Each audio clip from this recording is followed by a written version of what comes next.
مرزا صاحب کہتے ہیں نبی صلی اللہ علیہ وسلم کے زمانے سے زیادہ مشکل وقت ہم پر ہے، کیونکہ آپ صلی اللہ علیہ وسلم کے مخالفین کافر تھے اور ہمارے مخالفین وہ ہیں جو ہمیں کافر سمجھتے ہیں اور خود کو عاشق رسول صلی اللہ علیہ وسلم سمجھتے ہیں، لہذا صحابہ سے مشکل وقت ہم پر ہیں۔ نبی علیہ السلام کے زمانے سے زیادہ سخت وقت ہے ہم پر۔ نبی علیہ السلام جب مکے میں تھے آپ کے مخالفین کون تھے؟ کافر، کلیئر تھا نا یہ مسلمانی کافر۔ ہمارے مخالفین وہ ہیں جو ہمیں کافر سمجھتے ہیں اور خود کو زیادہ بڑا عاشق رسول اور مسلمان سمجھتے ہیں۔ مجھے بتائیں یہ زیادہ مشکل وقت ہے یا صحابہ پہ زیادہ مشکل وقت تھا؟ لعنت اللہ علی الکاذبین، نعوذ باللہ من ذالک۔ کتنا بڑا بہتان اور جھوٹ ہے، اس سے بڑھ کر اس کی گمراہی اور کیا ہو سکتی ہے؟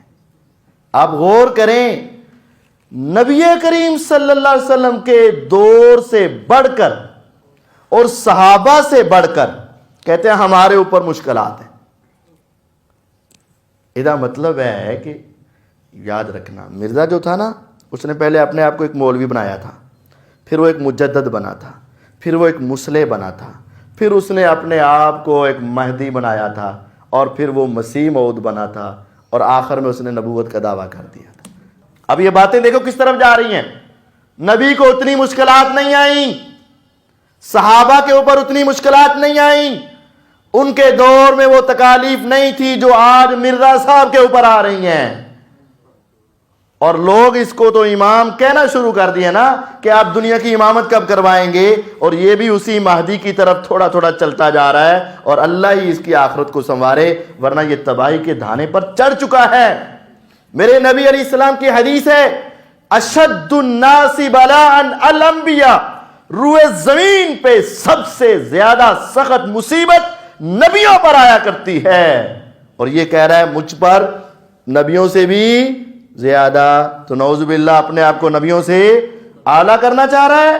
میرے پیغمبر علیہ السلام کی تکالیف سارے نبیوں سے بڑھ کر تھیں، اسی لیے تو اللہ نے آپ کو یہ درجہ اور رتبہ دیا ہوا تھا، اور یہ بدبختی کی انتہا ہے، اور کہنا کہ ہمیں اس سے زیادہ مشکلات ہے۔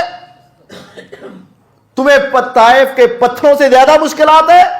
تیرے تو چہرے پہ کوئی پتھر نہیں پڑا، تیری بیٹیوں کو طلاقیں نہیں ہوئی، تجھے پکڑ کے زمین پہ کوئلوں پہ نہیں لٹایا گیا، تیری آنکھیں نہیں نوچی گئیں، تیرے جسم کو دو ٹکڑے نہیں کیا گیا، تجھے چلتے ہوئے تیل کے کڑاہے میں نہیں ڈالا گیا، تجھے ابھی سولی پہ چڑھا کے خبیب رضی اللہ عنہ کی طرح تیر نیچے سے مار مار کے ان کے جسم کو چھلنی کر کے شہید نہیں کیا گیا، حضرت حمزہ رضی اللہ عنہ کی طرح تیرے کان ناک آنکھیں الگ الگ نہیں کیے گئے، صحابہ پر اتنے ظلم ہوئے، سیدہ سمیہ رضی اللہ عنہ کو دو ٹکڑوں میں کر دیا گیا۔ آج اس وقت کا بدبخت یہ کہتا ہے صحابہ سے بڑھ کر مشکلات ہے، نبی سے بڑھ کر مشکلات ہے۔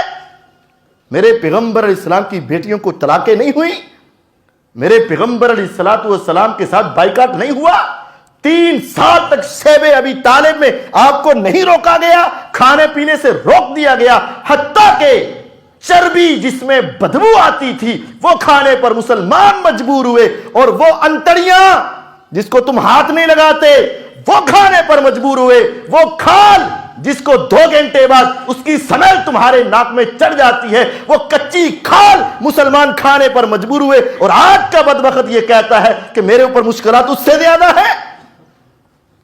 یہ ایک پورا پراپیگنڈا ہے، یہ پوری ایک چین چل رہی ہے، اور لوگوں کے دماغوں کو معوف کر کے اپنی طرف کھینچا جا رہا ہے اور سمجھا جا رہا ہے کہ ہم دین کا بڑا کام کر رہے ہیں۔ میرے خلاف مسلمان ہیں اور نبی علیہ السلام کے خلاف کافر تھے، تو مدینے میں کون تھا؟ منافق تھے کہ نہیں تھے؟ وہ مسلمان سمجھتے تھے کہ نہیں تھے؟ عبداللہ بن ابی منافق تھا کہ نہیں تھا؟ تکلیف دے رکھی تھی کہ نہیں دی؟ کیا تیری بیوی پر تہمت لگی ہے؟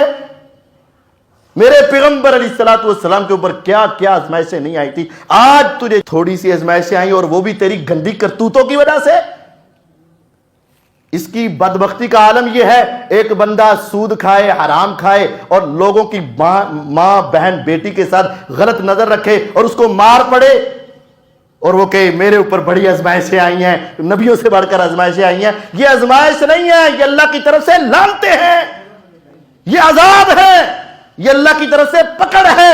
اور تمہیں کہا جا رہا ہے وَلَنُذِيقَنَّهُم مِّنَ الْعَذَابِ الْأَدْنَىٰ دُونَ الْعَذَابِ الْأَكْبَرِ لَعَلَّهُمْ يَرْجِعُونَ. ابھی واپس آ جا تاکہ تیری آخرت بدل جائے. یہ آزمائش نہیں ہے، یہ اللہ کی پکڑے اور عذاب تمہارے اوپر نازل ہوئے.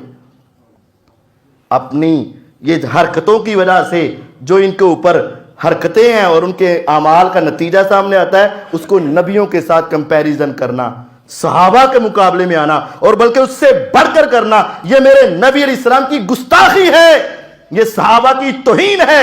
میں حکام بالا سے گزارش کروں گا کہ اس سے ظالم کے اوپر 295 لگائی جائے، گستاخ رسول کا پرچہ کاٹا جائے اس پر. اپنی ذلت کو چھپانے کے لیے اپنے آپ کو نبیوں سے مشابہت دے دینا، یہ تباہی اور بربادی ہے. اللہ ایسے آدمی کو یا تو جلدی ہدایت دے دے یا اس کو تباہ و برباد کر کے